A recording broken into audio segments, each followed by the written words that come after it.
ಚರ್ಚೆ ನಿಲ್ಲಲಿ. ಭಯೋತ್ಪಾದಕರಿಗೆ ಧಿಕ್ಕಾರ, ಮಾನವ ವಿರೋಧಿಗಳಿಗೆ, ಪೈಶಾಚಿಕ ಕೃತ್ಯ ಮಾಡಿದ ಉಗ್ರಗಾಮಿಗಳಿಗೆ,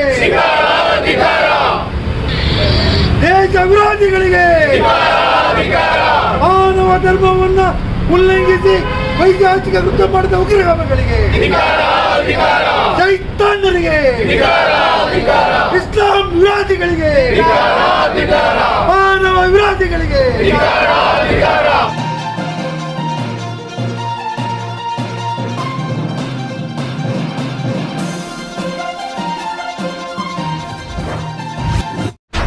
ನಮ್ ಸುದ್ದಿ ಸೆನ್ ವೀಕ್ಷಕರಿಗೆಲ್ಲರಿಗೂ ನನ್ನ ನಮಸ್ಕಾರಗಳು.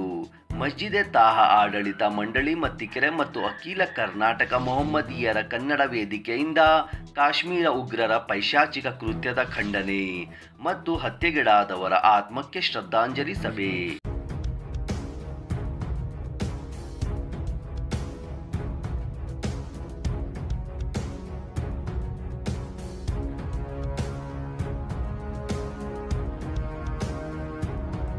ಈ ಸಭೆಯಲ್ಲಿ ರೋಷನ್ ಬೇಗ್, ಸೈಯದ್ ಅಶ್ರಫ್, ಕನ್ನಡ ಸಮೀವುಲ್ಲಾ ಖಾನ್ ಹಾಗೂ ಹಲವು ಗಣ್ಯರು ಆಗಮಿಸಿದರು. ಭಯೋತ್ಪಾದಕರಿಗೆ ಧಿಕ್ಕಾರ, ಮಾನವ ವಿರೋಧಿಗಳಿಗೆ, ಪೈಶಾಚಿಕ ಕೃತ್ಯ ಮಾಡಿದ ಉಗ್ರಗಾಮಿಗಳಿಗೆ, ಭಾರತ ಮಾತೆಗೆ, ಭಾರತ ಮಾತಾ ಕಿ ಜೈ, ಭಾರತ ಮಾತಾ ಕಿ ಜೈ, ಬೋಲೋ ಭಾರತ ಮಾತಾ ಕಿ ಜೈ. ಆತ್ಮೀಯ ಬಂಧುಗಳೇ, ದೇಶಾಭಿಮಾನಿಗಳೇ, ಇವತ್ತು ಮೊನ್ನೆ ನಡೆದಂಥ ಪೈಶಾಚಿಕ ಕೃತ್ಯ ನಮ್ಮ ಧರ್ಮ ಶಾಂತಿಯ ಸಂಕೇತ. ವಿಶೇಷವಾಗಿ ಅದು ನಮ್ಮ ಭಾರತದ ಒಂದು ಸ್ವರ್ಗದ ಒಂದು ಲೋಕ. ಆ ಸ್ವರ್ಗದ ಲೋಕದಲ್ಲಿ ಏನು ಅಮಾಯಕರಿಗೆ ಕೊಂದಿದ್ದಾರೆ ಹೇಡಿಗಳು, ಆ ಹೇಡಿಗಳ ಕೃತ್ಯವನ್ನು ಖಂಡಿಸಿ ನಮ್ಮನಗಲಿದಂತಹ ನಮ್ಮ ಬಡಾವಣೆಯ ತುಂಬ ಹತ್ತಿರತಕ್ಕಂಥ ಮುಸ್ಲಿಮ್ಗೂ ಕೂಡ ಹತ್ಯೆಯಾಗಿ ಆಗಿದ್ದಾರೆ. ಮತ್ತು ಮಂಜುನಾಥ್ ಅವರು ಅವರ ಕುಟುಂಬಕ್ಕೆ ಒಳಗೊಂಡಂತೆ ಇಡೀ ಭಾರತದಲ್ಲಿ ಹತ್ಯೆಯಾದಂಥ ಇಂಥ ಎಲ್ಲರಿಗೂ ಸಹ ಆತ್ಮಕ್ಕೆ ಶಾಂತಿ ಕೋರಿ 1 ನಿಮಿಷ ಮೌನಾಚರಣೆ ಮಾಡಬೇಕು ಅಂತ ಹೇಳ್ಕೊಳ್ತಾರೆ.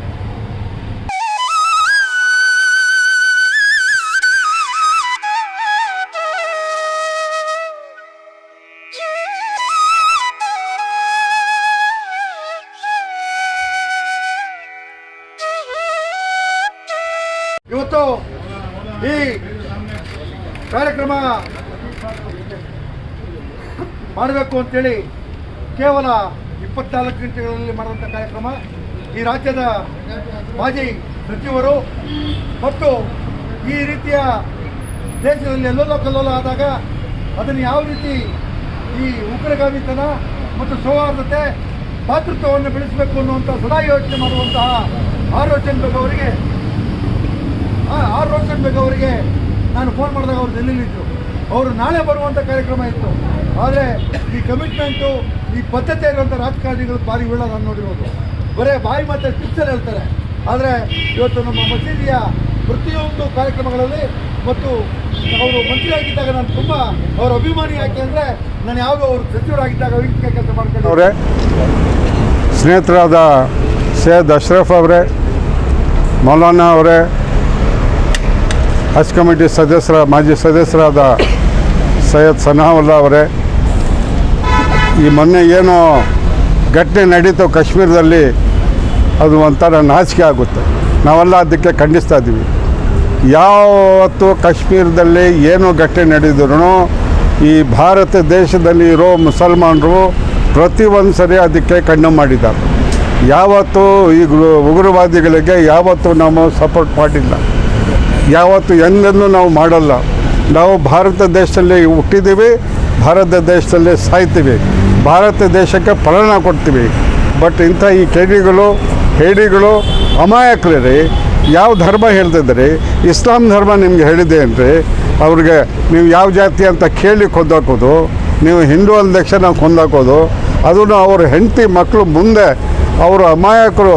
ಅವ್ರು ಯಾವುದೋ ಪಿಕ್ನಿಕ್ಗೆ ಹೋಗಿದ್ರೆ, ಹನಿಮೂನ್ಗೆ ಹೋಗಿದ್ರೆ, ಅವರು ಸಣ್ಣ ಮಕ್ಕಳ ಮುಂದೆ ಅವ್ರಿಗೆ ನೀವು ಕೊಂದಾಕ್ಬಿಟ್ರಲ್ಲ, ನಿಮಗೆ ನಾಚಿಕೆ ಆಗಲ್ಲ ಏನ್ರಿ?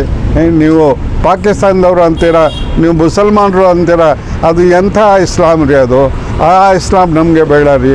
ನಮ್ಮ ಇಸ್ಲಾಂ, ನಮ್ಮ ಧರ್ಮ ಯಾವತ್ತೂ ಅಮಾಯಕರಿಗೆ ಇಸ್ಲಾಂ ಧರ್ಮ ಹೆಸರಲ್ಲಿ ಕೊಂದಾಕಿ ಅಂತ ಯಾವತ್ತೂ ಹೇಳಲಿಲ್ಲ.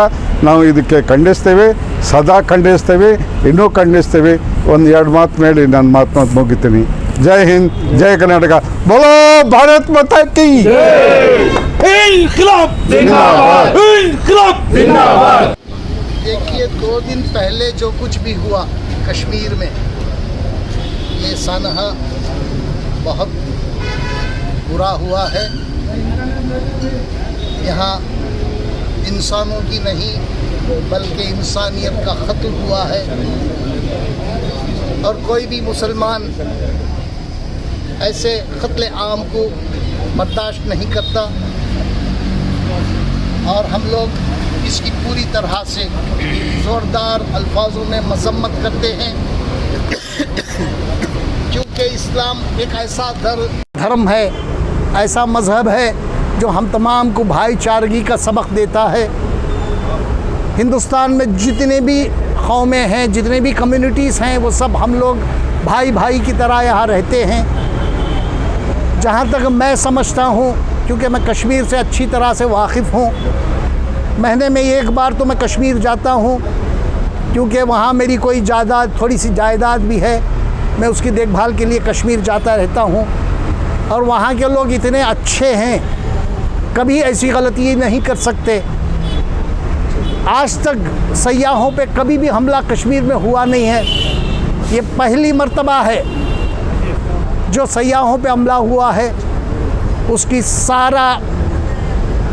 हर मुसलमान जो है ना उसकी पुरज़ोर मजम्मत करता है और मैं भी उसकी मजम्मत करता हूँ। कश्मीर को बर्बाद करने का एक ये शुरू किया है उन्होंने। अगर कोई भी ममालिक इसमें मुलव्विस है तो उसके ख़िलाफ़ मरकज़ी हुकूमत को चाहिए कि उसके ख़िलाफ़ पूरी कार्रवाई करे और उसे अक्ल सिखाए और कोई भी कार्रवाई करने से पीछे ना हटे। और मैं ये चाहता हूँ कि आज तक जितने भी पुलवामा का भी हादसा हुआ था, पुलवामा के हादसे के बाद भी जो है ना जिन लोगों ने किया था उनको मंजर आम लाया नहीं गया है। मैं केंद्र सरकार से इल्तिमास करता हूँ, गुजारिश करता हूँ कि जो पहलगाम के जितने भी ये हैं मुजरिम हैं उनको फौरी तौर पर गिरफ़्तार करके लोगों के सामने लाया जाए। वो कौन है, उनकी आइडेंटिटी दिखाई जाए, बताई जाए और उनका और दहशतगर्दी का पूरी तरह से ख़ात्मा किया जाए। अगर कोई पड़ोसी मुल्क भी इसमें मुलव्विस है तो उसके ख़िलाफ़ सख्त से सख्त कार्रवाई करना चाहिए। हम मुसलमान, हिंदुस्तानी मुसलमान जो है ना मरकज़ी सरकार के साथ खड़े हैं, उसके कंधे से कंधे मिला के खड़े हैं। ऐसी घड़ी में जो है ना हम पूरी तरह से सरकार के सपोर्टर में खड़ी। और मैं सारी पॉलिटिकल पार्टीज़ से मैं गुजारिश करता हूँ कि वो हर चीज़ जो अपनी अपनी जितने भी ये हैं उसे अलग रख कर जो है ना आज हिंदुस्तान की सरकार के साथ देकर उनके साथ खड़े रहें और जो है ना ऐसे आइंदा ऐसा मौका ना आने के लिए जो है ना काम करें अपनी। और सारे मुसलमान एक होकर जो है ना इस जो सानहा गुज़रा है पुलवामा में, इसमें जो सानहा गुज़रा है पहलगाम में, उसकी मजम्मत करें और हर जगह जो है ना इसको फैलाएं। मुसलमान जो है ना हर तरफ से जो है ना इनके साथ है। जो हमारे यहाँ से 2 आदमी जो लोगों की मौत हुई है, हम उनके ख़ानदान वालों के साथ बराबर के, उनके गम में हम बराबर के शरीक हैं और आइंदा भी उनके साथ रहेंगे। ये कहते हुए मैं आपसे सिक्योरिटी को लेकर कई सवाल होते हैं। देखिए, जहाँ तक मैंने देखा है सिक्योरिटी उस टाइम पे कहीं नहीं थी, बहुत कम सिक्योरिटी थी। और 2 महीने पहले भी मैं पहलगाम गया हुआ था, मैं अपनी फैमिली के साथ गया था। जब भी मैंने देखा कि वहाँ सिक्योरिटी का पूरा इंतज़ाम नहीं था। जहाँ कहीं भी सयाह जाते हैं, बाहर से जो सयाह आते हैं, वहाँ ज़्यादा से ज़्यादा सिक्योरिटी का इंतज़ाम करना चाहिए उनको। और मैं 1-2 दिन में भी कश्मीर जा रहा हूँ मैं, क्योंकि मेरी जगह भी जहाँ मेरी जायदाद है वहाँ भी कहीं गड़बड़ हुई है कल, लेकिन इतनी गड़बड़ नहीं हुई, किसी की जान को ख़तरा नहीं है। लेकिन वहाँ कुछ फायरिंग, छुट-मुट फायरिंग भी हुई है सुना, इसलिए मैं भी 1-2 दिन में कश्मीर जा रहा हूँ। लेकिन जहाँ तक है कश्मीरी जो है ना बहुत सादे लोग हैं, कश्मीर की माशियत को ख़त्म करने के लिए काम किया है। और जितने भी जो वहाँ के कश्मीरी हैं वो जो है ना सयाहों पे उनका दरगुज़र है, उनका माशी ये जो है ना उनकी माशियत जो है ना सयाहों की तरफ से ही है, और उनका रोज़ का जो है ना उनकी कमाई जो है ना सयाहों से होती है, और उसको उन्होंने टारगेट करके जो है ना उसे ख़त्म करने की कोशिश की है। इसके लिए जम्मू कश्मीर की हुकूमत और केंद्र सरकार दोनों मिलकर काम करना चाहिए और सयाहों का मनोबल को बहाल करके उनको जो है ना दोबारा वहाँ आने पर उनको मदऊ करना चाहिए। और ये सारे इंतज़ाम हमें चाहिए कि मैं चाहता हूँ कि दोनों सरकारें मिलकर ये सारे इंतज़ाम करें। शुक्रिया। अस्सलाम वालेकुम। ಒಂದು ಕಾಶ್ಮೀರ ಭಾರತದ ಸಾರ್ವಭೌಮತೆಯ ಸಂಕೇತ, ಕಾಶ್ಮೀರ ಭಾರತದ ಸಮಗ್ರತೆಯ ಸಂಕೇತ. ಅಲ್ಲಿ ಆಗಿರುವಂತಹ ಈ ದಾಳಿ ಭಾರತದ ಹೃದಯದ ಮೇಲಾಗಿರುವ ದಾಳಿ, ಅದು ಗಾಯ, ಭಾರತದ ಹೃದಯವನ್ನು ಬಜ್ಜೆಯಿಂದ ಚುಚ್ಚಿದಂತಹ ಗಾಯ. ಈ ಒಂದು ಘಟನೆಗೆ ಹಲವು ಮುಖಗಳಿವೆ. ಒಂದು ಕಾಶ್ಮೀರದ ಘಟನೆಯನ್ನು ನಾವೆಲ್ಲರೂ ಕೂಡ ಬಲವಾಗಿ ಖಂಡಿಸುತ್ತೇವೆ. ಜಾತಿ ಧರ್ಮವನ್ನು ಮೀರಿ ಮನುಕುಲಕ್ಕೆ ಆದಂತಹ ದೊಡ್ಡ ಘಾಸಿ ಅಂಥೇಳಿ ನಾವು ಅದನ್ನು ಖಂಡಿಸ್ತೇವೆ ಮತ್ತು ಇದನ್ನು ಜಾತಿ ಧರ್ಮದನ್ನು ಮೀರಿ ನೋಡಬೇಕು ಅಂತ ನಾವು ಖಂಡಿಸ್ತೇವೆ. ಯಾರನ್ನಾದರೂ ಕೊಂದು ಉಳಿಸಿಕೊಳ್ಳಬೇಕಾದ ಧರ್ಮ ಇದೆಯೇನಯ್ಯ ಅಂತ, ಅದು ಧರ್ಮ ಅಲ್ಲ. ಯಾರನ್ನಾದರೂ ಕೊಂದು ಯಾರನ್ನಾದರೂ ಹತ್ಯೆ ಮಾಡಿ ನನ್ನ ಧರ್ಮವನ್ನು ಉಳಿಸ್ಕೊಳ್ಳುವಂಥ ಪರಿಸ್ಥಿತಿ ಏನಾದರೂ ಬಂದರೆ ಅದು ಧರ್ಮವೂ ಅಲ್ಲ ಮತ್ತು ಧರ್ಮ ಅದನ್ನು ಸಾರುವುದೂ ಇಲ್ಲ. ಯಾರನ್ನಾದರೂ ಕೊಂದು ನನ್ನನ್ನು ಉಳಿಸ್ಕೊಳ್ಳುವಂಥ ಧರ್ಮ ಹೇಳಲ್ಲ. ಹೀಗಾಗಿ ಕಾಶ್ಮೀರದ ಘಟನೆ ಅದು ಎಲ್ಲರೂ ಕೂಡ ಜಾತಿ ಧರ್ಮವನ್ನು ಮೀರಿ ಖಂಡಿಸಬೇಕಾದಂತಹ ವಿಚಾರ. ಇಲ್ಲಿ ಮಸೀದೆ ತಾಹಾ ಆವರಣದಲ್ಲಿ ಸಬಿಯುಲ್ಲಾ ಮತ್ತು ಅವರ ಸ್ನೇಹಿತರು ಮೊಹಮ್ಮದಿಯರ ಕನ್ನಡ ವೇದಿಕೆ ವತಿಯಿಂದ ಏನು ಇಷ್ಟೊಂದು ಈ ಒಂದು ಪ್ರೊಟೆಸ್ಟನ್ನು ಮತ್ತು ಈ ಒಂದು ಶ್ರದ್ಧಾಂಜಲಿಯನ್ನು ಅರ್ಪಿಸ್ತೀರ, ಅದು ಇಡೀ ಕರ್ನಾಟಕದ ಮುಸ್ಲಿಮರ ಭಾವನೆಗಳ ಸಂಕೇತ. ಎಲ್ಲ ಕರ್ನಾಟಕದ ಮುಸ್ಲಿಮರು ಈ ಘಟನೆಯಿಂದ ನೊಂದಿದ್ದಾರೆ. ಎಲ್ಲರೂ ಕೂಡ ಇಂತಹ ಘಟನೆಗಳನ್ನ ಖಂಡಿಸ್ತಾರೆ. ಅವರೆಲ್ಲರ ಪ್ರತಿನಿಧಿಯಾಗಿ ಸಮಿಯುಲ್ಲಾ ಅವರು ಇದನ್ನು ಮಾಡಿದ್ದಾರೆ ಅನ್ನೋ ಮಾತನ್ನು ನಾನು ಸ್ಪೆಸಿಫಿಕ್ ಆಗಿ ಹೇಳೋದಕ್ಕೆ ಬಯಸ್ತೇನೆ. ಜೊತೆಗೆ ಈ ಘಟನೆಗೆ ಮತ್ತಷ್ಟು ಮುಖಗಳು ಕೂಡ ಇವೆ. ನೀವು ಕಾಶ್ಮೀರ ಭಾರತದ ಒಂದು ಭಾಗ ಅಂತ ಅಂದಮೇಲೆ, ಭಾರತದ ಐಕ್ಯತೆಯ ಸಂಕೇತ, ಸಾರ್ವಭೌಮತೆಯ ಸಂಕೇತ ಅಂದಮೇಲೆ ಅಲ್ಲಿಯ ಜನ ಕೂಡ ಸಾರ್ವಭೌಮತೆಯ ಸಂಕೇತ, ಅಲ್ಲಿಯ ಜನರು ಕೂಡ ಭಾರತದ ಸಂಕೇತ, ಅಲ್ಲಿಯ ಮುಸಲ್ಮಾನರು ಕೂಡ ಈ ನೆಲದ ಸಂಕೇತ. ಇದನ್ನು ನಾವೆಲ್ಲರೂ ಕೂಡ ಒಪ್ಕೋಬೇಕಾಗುತ್ತೆ ಮತ್ತು ಅಲ್ಲಿಯ ಭಾವನೆಗಳನ್ನು ಗೌರವಿಸಬೇಕಾಗುತ್ತೆ. ಇದೊಂದು ಸೂಕ್ಷ್ಮತೆಯನ್ನು ನಾನು ಹೇಳೋದಕ್ಕೆ ಬಯಸ್ತೇನೆ. ಯಾಕೆ ಅಂತಂದರೆ ವಿಭಜನೆ ಆದಾಗ, ಭಾರತ ಪಾಕಿಸ್ತಾನ ವಿಭಜನೆ ಆದಾಗ ನಾವು ಭಾರತದಲ್ಲಿ ಇರುತ್ತೇವೆ ಅಂತ ಬಯಸಿ ಬಂದವರು ಅಲ್ಲಿಯ ಜನ, ನಾವು ಭಾರತದ ಭಾಗ ಆಗ್ತೇವೆ ಅಂತ ಅಲ್ಲಿಯ ಜನ ಹೇಳಿದವರು. ಇಂತಹ ಪರಿಸ್ಥಿತಿಯಲ್ಲಿ ಅಲ್ಲಿಯ ಜನರು, ಯಾಕೆ ಅಂತಂದರೆ ಆ ಘಟನೆಗಳನ್ನ ನೋಡಿದಾಗ ಪೊಲೀಸ್ನವರು ಬರೋದಕ್ಕಿಂತ ಮುಂಚೆಯೇ ಅಲ್ಲಿಯ ಜನ ಹೆಲ್ಪ್ ಮಾಡಿದ್ದಾರೆ. ಪೊಲೀಸ್ನವರು ಬರೋದು ಲೇಟಾಗಿದೆ, ಸೇನಾ ತುಕಡಿಗಳು ಬರೋದು ಲೇಟಾಗಿದೆ.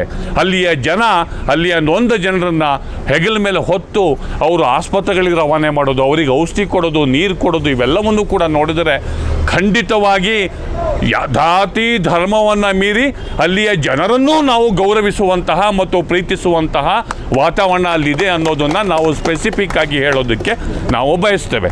ಇದನ್ನು ಹೇಳ್ತಾ ಮತ್ತು ಈ ಸಂದರ್ಭದಲ್ಲಿ ನಾವು ಹೆಚ್ಚು ಹುಳುಕುಗಳನ್ನಾಗಲಿ ಮತ್ತೊಂದಾಗಲಿ ಮಾತಾಡೋದು ಅಷ್ಟು ಸರಿಯಲ್ಲ ಅನ್ನೋದು ನಮ್ಮ ಭಾವನೆ. ಅದು ಕೇಂದ್ರದಲ್ಲಿ ಯಾವುದೇ ಸರ್ಕಾರ ಇರಲಿ, ಏನಾದರೂ ಇರಲಿ, ಆ ರಾಜಕಾರಣ ಬೇರೆ, ಅವರ ಜೊತೆಗೆ ನಾವೆಲ್ಲವೂ ಕೂಡ ಇದ್ದೇವೆ. ನಾವೆಲ್ಲರೂ ಕೂಡ ಒಟ್ಟಿಗೆ ಈ ಒಂದು ಹತ್ಯಾಕಾಂಡವನ್ನು ಖಂಡಿಸಬೇಕು ಮತ್ತು ಅಗತ್ಯ ಪೂರ್ವ ನಿಯೋಜಿತ ಕ್ರಮಗಳನ್ನು ಕೇಂದ್ರ ಸರ್ಕಾರ ಕೈಗೊಳ್ಳಬೇಕು ಮತ್ತು ಬರುವ ದಿನಗಳಲ್ಲಿ ಇಂತಹ ಘಟನೆ ಪುನರಾವರ್ತನೆ ಆಗಬಾರ್ದು. ಜೊತೆಗೆ ಎಲ್ಲೆಲ್ಲಿ ಲ್ಯಾಪ್ಸಸ್ ಏನೇನಿದೆ ಆ ಲ್ಯಾಪ್ಸಸ್ಸು ರಿಪೀಟ್ ಆಗಬಾರ್ದು. ಘಟನೆಗಳು ರಿಪೀಟ್ ಆಗ್ಬೋದು, ಯಾವ ವೈಫಲ್ಯಗಳೋ ಏನೋ ಅದ್ರ ಬಗ್ಗೆ ಡೀಟೇಲಾಗಿ ಚರ್ಚೆ ಆಗುತ್ತೆ. ಈ ಘಟನೆಗಳು ಮುಂದೆ ಆಗಬಾರ್ದು ಮತ್ತು ಇದಕ್ಕೆ ಸಂಬಂಧಪಟ್ಟಂತೆ ತನಿಖೆ ಕೂಡ ನಡೀಬೇಕು ಅನ್ನೋ ಮಾತನ್ನು ಹೇಳ್ತಾ ನನ್ನ ಮಾತನ್ನು ಮುಗಿಸ್ತಿದ್ದೇನೆ. ಎಲ್ರಿಗೂ ಕೂಡ ನಮಸ್ಕಾರಗಳು. ಮೊಹಮ್ಮದಿಯರ ಕನ್ನಡ ವೇದಿಕೆ ಇವತ್ತು ಮಸೀದೆ ಆಡಳಿತ ಮಂಡಳಿ ಜಂಟಿ ಆಶ್ರಯದಲ್ಲಿ ಏನು ಕಾಶ್ಮೀರ ಉಗ್ರರ ಪೈಶಾಚಿಕ ಕೃತ್ಯ ಖಂಡನೆ ಮತ್ತು ಹತ್ಯೆಗೀಡಾದವರ ಆತ್ಮಕ್ಕೆ ಶ್ರದ್ಧಾಂಜಲಿಯನ್ನು ಇವತ್ತು ನಾವು ಇಡೀ ಕರ್ನಾಟಕ ಮತ್ತು ಭಾರತದ ಮುಸ್ಲಿಮರ ಪ್ರಾತಿನಿಧಿಕವಾಗಿ ಇವತ್ತು ಮಾಡಿದ್ದೇವೆ.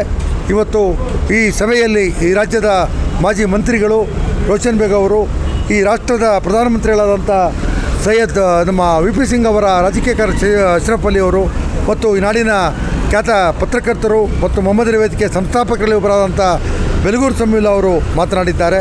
ಇಡೀ ನಮ್ಮ ಮಸೀದಿಯಲ್ಲಿ ಇವತ್ತು ವಿಶೇಷವಾಗಿ ನಮ್ಮ ಧರ್ಮಗುರುಗಳು ಕೂಡ ಈ ಹತ್ಯೆಯನ್ನು ಖಂಡಿಸಿ ಉಪನ್ಯಾಸ ಕೊಟ್ಟಿದ್ದಾರೆ. ಅವರಿಗೆ ಆತ್ಮಕ್ಕೆ ಶಾಂತಿ ಸಿಗಲಿ ಅಂತ ಹೊರಗಡೆ ಪ್ರಾರ್ಥನೆ ಮಾಡಿದ್ದೇವೆ. ಆಚೆ ಕೂಡ ಶ್ರದ್ಧಾಂಜಲಿ ಮಾಡಿದ್ದೇವೆ. ಈ ಕಾರ್ಯಕ್ರಮ ಯಶಸ್ವಿ, ಈ ರೀತಿಯ ಈ ದೇಶ ಕಟ್ಟುವಂತಹ, ರಾಷ್ಟ್ರ ಕಟ್ಟುವಂತಹ ಕೆಲಸಕ್ಕೆ ನನ್ನ ಮೊಹಮ್ಮದರ ವೇದಿಕೆ ಪದಾಧಿಕಾರಿಗಳು ಮತ್ತು ಮಜ್ಜಿಯ ತಾಹನ ನಮ್ಮ ಕಾರ್ಯದರ್ಶಿಗಳಂಥ ಶಾಜಾನ್ ಅವರು, ಸಾಗರ್ ಅವರು, ಅಕ್ರಮ್ ಅವರು, ಬಾಬು ಅವರು, ಮೊಹಮ್ಮದ್ ಫಖ್ರುದ್ದೀನ್ ಅವರು, ಮತ್ತು ನಮ್ಮ ನವಾಜ್ ಅವರು, ಶರೀಫ್ ಅವರು, ಎಲ್ಲರೂ, ರಫೀಕ್ ಅವರು ಎಲ್ಲರೂ ಕೂಡ ಸ್ಪಂದಿಸಿದ್ದಾರೆ. ವಿಶೇಷವಾಗಿ ನಮ್ಮ ಬೈತುಲ್ ಮಾಲ್ನ ನಜೀರ್ ಮತ್ತು ತಂಡ, ಚಾಂದ್ ಅವರು, ಫಯಾಜ್ ಅವರು, ಎಲ್ಲರೂ ಮತ್ತು ನೌಜವಾನ್ ಕಮಿಟಿ ಎಲ್ಲರೂ ಜೊತೆಗೊಂಡಿದ್ದಾರೆ. ಇಲ್ಲ ನಮ್ಮ ನಮಾಜಿಗಳು ಕೂಡ ನಮ್ಮ ಮನವಿಗೆ ಹೋಗೊಟ್ಟು ಅತ್ಯಂತ ಪ್ರಮುಖವಾದ ಶುಕ್ರವಾರದ ನಮಾಜನ್ನು, ಸುನ್ನತ್ ನಮಾಜನ್ನು ಬಿಟ್ಟು ಆಮೇಲೆ ಮಾಡ್ಕೊಡ್ತೀವಿ ಅಂತೇಳಿ ಈ ಕಾರ್ಯಕ್ರಮದಲ್ಲಿ ಪಾಲ್ಗೊಂಡಿದ್ದಾರೆ. ಅವ್ರಿಗೂ ಕೃತಜ್ಞತೆಗಳು ಸಲ್ಲಿಸ್ತೇನೆ. ಮತ್ತು ವಿಶೇಷವಾಗಿ ಇವತ್ತು ಹಾಜಿಗಳು ಹಜ್ ಹೋಗ್ತಾ ಇದ್ದಾರೆ, ಅವರಿಗೆ ಭೋಜನ ಕೂಟವನ್ನು ಏರ್ಪಡಿಸಿದ್ವಿ. ಅದನ್ನು ಇವತ್ತು ಈ ಶ್ರದ್ಧಾಂಜಲಿ ಮಾಡುವ ಸಲುವಾಗಿ ಆ ಊಟ ಕೂಡ ರದ್ದು ಮಾಡಿದ್ವಿ. ನಾವು ಈ ಮೂಲಕ ನಮ್ಮ ಮಜಿಯತ ಆಡಳಿತ ಮಂಡಳಿ ಮತ್ತು ಮುತ್ತಿಕೆರೆ ಮಜಿಯತ ಇದು ಮಾಡಿದ್ದೆ. ಮತ್ತು ವಿಶೇಷವಾಗಿ ಇದು ತನಿಖೆ ಆಗಬೇಕು. ಇವತ್ತು ಇಂಥ ದೊಡ್ಡ ಘಟನೆ ನಡೆಯುವಾಗ ಈ ರಾಷ್ಟ್ರದ ಗುಪ್ತ, ಈಗ ನಮ್ಮ ಸರ್ಕಲ್ ಸಾಹೇಬರು ಇಲ್ಲಿ ಈದ್ಗಾನಲ್ಲಿ ನಮಾಜ್ ಮಾಡಿದ್ರೆ 21 SB, ಸಿಟಿ SB ಎಲ್ಲರೂ ಫೋನ್ ಮಾಡ್ತಾರೆ. ಇವತ್ತಂಥ ಒಂದು ಸೂಕ್ಷ್ಮ ಪ್ರದೇಶ, ವ್ಯಾಪಾರ ಚಿಗುರ್ತಾ ಇತ್ತು, ಶಾಂತಿ ಸೌಹಾರ್ದತೆ ಬೆಳೀತಾ ಇತ್ತು. ಇಂಥ ಸಂದರ್ಭದಲ್ಲಿ ಆದಾಗ ಅಲ್ಲಿನ ಗುಪ್ತಗಳು ಏನು ಮಾಡ್ತಿತ್ತು? ಈ ರಾಷ್ಟ್ರದ ಉಕ್ಕಿನ ಮನುಷ್ಯ ವಲ್ಲಭಾಯ್ ಪಟೇಲ್ ಅವರ ಪ್ರತಿರೂಪ ಅನ್ನುವಂಥ ನಮ್ಮ ಗೃಹ ಮಂತ್ರಿಗಳು ದಯಮಾಡಿ ಪತ್ತೆ ಹಚ್ಚಿ ಅದು ಯಾರು ವಿಫಲಾಗಿದ್ದಾರೆ ಅವ್ರ ಮೇಲೆ ಕ್ರಮ ಕೈಗೊಳ್ಳಬೇಕು, ಸತ್ಯಾಸತ್ಯತೆ ಆಚೆ ಬರಬೇಕು. ಮತ್ತೆ ಇಂಥ ಅಹಿತಕರ ಘಟನೆಗಳು ಆಗಬಾರ್ದು ಅಂತೇಳಿ ನಮ್ಮ ಸಂಘಟನೆ ಆಗರಿಸ್ತಾರೆ. ಈ ವಿಡಿಯೋ ಮುಖಾಂತರ ನೀವು ಕರ್ನಾಟಕ ಜನತೆಗೆ ಏನು ಸಂದೇಶ ಕೊಡೋಕ್ಕೆ ಇಷ್ಟಪಡ್ತೀವಿ? ನಾವು ಈ ರಾಜ್ಯದ ಎಲ್ಲರೂ ಕೂಡ ಅಮಾನವೀಯ ಇದನ್ನು ಖಂಡಿಸಿದ್ದಾರೆ. ಮತ್ತು ದಯಮಾಡಿ ಯಾರೋ ಕೆಲವು ಅವಿವೇಕಿಗಳು ಏನೋ ನಮ್ಮ ಮೇಲೆ ಹಾಕ್ತಾರೆ, ನಮ್ಮ ಅನುಮಾನಾಸ್ಪದವಾಗಿ ಮುಸ್ಲಿಮರು ಅದು ಹಾಕಿದಾಗ ಅದನ್ನು ನಾವು ಇಗ್ನೋರ್ ಮಾಡಬೇಕು. ಅವನು ಯಾರೋ ಒಬ್ಬ ಕಿಡಿಗೇಡಿ ಹಾಕಿ ನಾವೇ ತಾರೆ ಕೆಡಿಸ್ಕೋಬೇಕು. ನಮ್ಮ ದೇಶ ಪ್ರೇಮನ ನಾವು ಎದೆ ತೆಗೆದು ನೋಡ್ತಾನೆ ಪ್ರತಿ ಸಾರಿ. ಅವರಿಂದ ದೇಶ ಪ್ರೇಮ ಕಲಿಸ್ಬೇಕಾಗಿಲ್ಲ. ಅವ್ನು ಯಾರೋ ಅವಿವೇಕಿ ಮಾತಾಡ್ತಾನೆ, ಅದ್ರ ಬಗ್ಗೆ ಪ್ರತಿಕ್ರಿಯೆಯನ್ನು ಕೊಡಬೇಕಾಗಿಲ್ಲ. ಇವತ್ತು ದೇಶ ಪ್ರೇಮ, ಇವತ್ತು ಪಾಕಿಸ್ತಾನ ಭಾರತ ಯುದ್ಧ ಆದಾಗ ಮೊದಲು ಹುತಾತ್ಮ ಆಗಿದ್ದು ಹಮೀದ್ ಅವರು. ಈ ರಾಜ್ಯಕ್ಕೆ ಏಕೀಕರಣ ಹೋರಾಟ ಆದಾಗ ಬಲಿಯಾಗಿದ್ದು ಏಕೀಕರಣ ಹೋರಾಟಗಾರ ರಮ್ದಾನ್ ಸಾಬು. ಇತಿಹಾಸ ಇದೆ. ಅವನು ಯಾರೋ ಬೊಗಳ್ತಾನೆ ಅಂತ ನಾವು ಅದಕ್ಕೆ ಉತ್ತರ ಕೊಡ್ಬೇಕು ನಾವು.